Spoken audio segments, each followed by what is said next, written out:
گزر رہے ہیں میرے مولا امام موسیٰ کاظم علیہ السلام،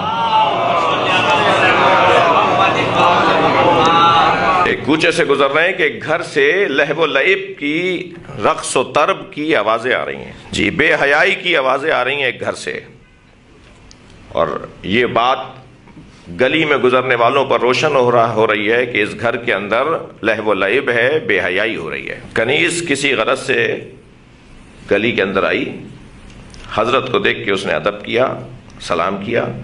حضرت نے اس کے اس ادب پر اس کی یہ رہنمائی کر دی، کیونکہ اس گھرانے کا ایک حسن یہ بھی ہے کہ جتنا یہاں ہم ادب کا استعمال کریں گے اور ادب کا اظہار کریں گے، اتنا ہی یہاں سے عطائیں بھی بڑھتی چلی جائیں گی۔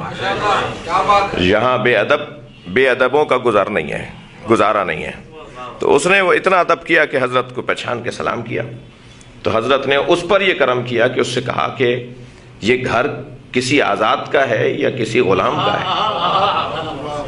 تو اس نے تعجب سے کہا کہ یہ کسی کا کیا غلام ہوگا، اس کے تو خود بہت سے غلام ہیں، میں خود اس کی کنیز ہوں، یہ کسی کا کیا غلام ہوگا۔ حضرت کے پیش نظر جو غلام اور آزاد کا مطلب تھا وہ اللہ کا غلام اور اللہ کی غلامی سے آزادی، اور جواب دینے والی کنیز نے بندوں کی غلامی اور بندوں کی غلامی سے آزادی کا جواب دیا۔ حضرت نے فرمایا یہ کسی کا غلام ہے یا آزاد ہے؟ تو اس نے کہا یہ کسی کا کیا غلام ہوگا، یہ تو آزاد ہے، اور اس کے تو پہلے ہی بہت سے غلام اور بہت سی کنیزیں ہیں۔ حضرت نے فرمایا تم سچ کہہ رہی ہو، اگر یہ کسی کا غلام ہوتا تو اپنے مالک کی نافرمانی نہ کرتا۔ یہ کہہ کر حضرت آگے تشریف فرما ہوئے۔ یہ جب واپس گئی تو جس کا گھر تھا وہ اس وقت بڑے رئیسوں میں سے اور بڑے صاحب ثروت لوگوں میں سے تھا۔ اس کا نام بشر ابن عبداللہ ہے، رئیس آدمی ہے۔ اس کے گھر ایک محفل سجی ہوئی تھی، تو پوچھا کہ تم گلی میں کسی سے بات کر رہی تھی؟ کہا موسیٰ ابن جعفر گزر رہے تھے، موسیٰ کاظم گزر رہے تھے، ساتویں امام موسیٰ کاظم۔ تو کہا کیا کہہ رہے تھے، کیا بات ہوئی؟ کہا انہوں نے مجھ سے اتنا سوال کیا اور میں نے یہ جواب دیا۔ تو گھبرا کے کہنے لگا انہوں نے کیا کہا؟ کہا انہوں نے کہا کہ اگر یہ کسی کا غلام ہوتا تو پھر اپنے مالک کی نافرمانی نہ کرتا، واقعاً یہ آزاد ہے۔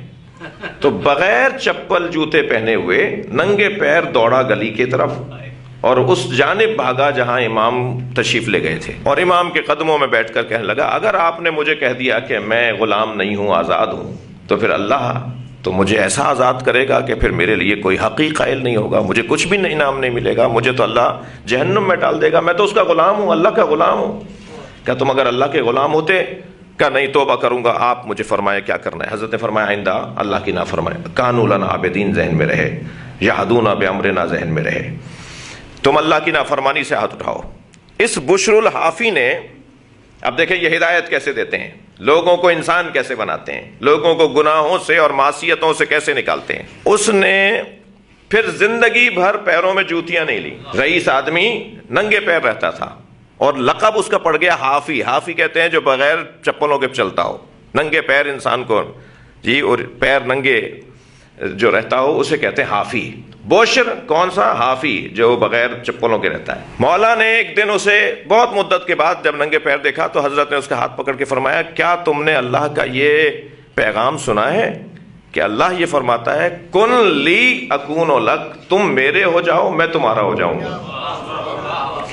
تم ان ننگے پیروں کی وجہ سے اپنے آپ کو اللہ کا بنا کر رکھنا چاہتے ہو، تو میں تمہیں خبر دے رہا ہوں کہ اللہ اب تمہارا ہو جائے گا۔ اسے یہ نتیجہ ملا، یہ اس کا ایک اثر ہوا کہ جس رستے سے اس کا گزرنا ہوتا تھا، مثلا آج اسے اس رستے سے گزرنا ہے تو اس رستے پر جانور فضلہ نہیں گراتے تھے، مینگنیاں اور لیت نہیں کرتے تھے، اور لوگ شہر کے جان جاتے تھے کہ آج یہاں بوشر یا گزرے گا یا گزرا ہے، اس لیے رستہ گندا نہیں ہوگا کیونکہ وہ یہاں سے ننگے پیر گزرے گا۔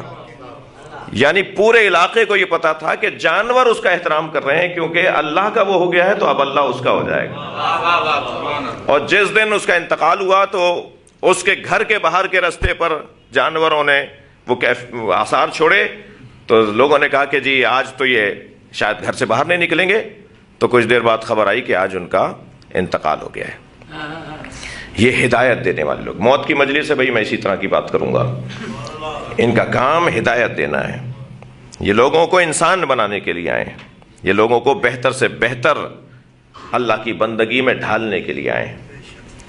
کانوا لنا عابدین، ان کا کام یہ ہے کہ لوگوں کو، یہ خود اللہ کے بندے ہیں، ان کا کام یہ ہے کہ لوگوں کو اللہ کا بندہ بنائیں۔